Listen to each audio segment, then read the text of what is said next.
So just walk us through the quarter, in your own words. How good or bad did you feel about the numbers you've delivered?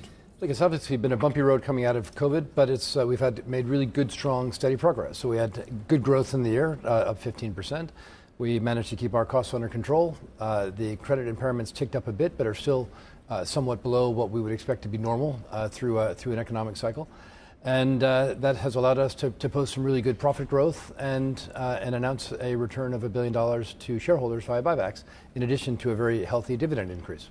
And in terms of the outlook for 2023, also sounds generally positive. Yeah. And I know the macroeconomists at the moment are tying themselves in knots, trying to figure out what is going on post-COVID with the rebound in spending that we saw in the retail sales numbers in the States overnight, but still concerns that we're only going to scrape by recession this year.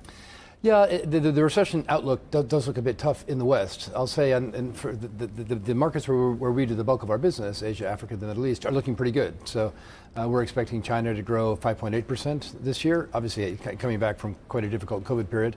Hong Kong is back to life. The rest of ASEAN is doing quite well. India is relatively booming. So when you look at the markets where we operate, it feels quite different than it does if you're sitting here in London or the U.S.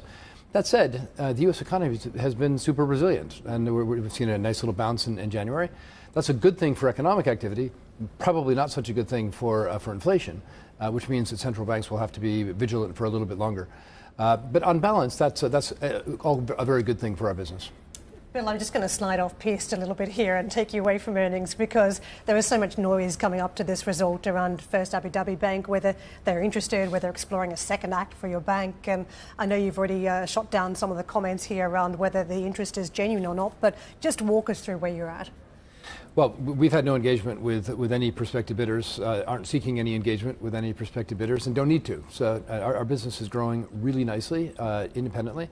We've obviously upgraded our outlook for 2023 and 2024, which and we've gone beyond that to say that we expect to continue to improve our returns after that.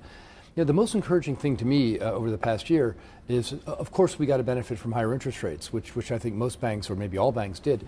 But over half of our growth, very strong growth, came from things other than interest rates. So it's all the other parts of our strategy that are working well.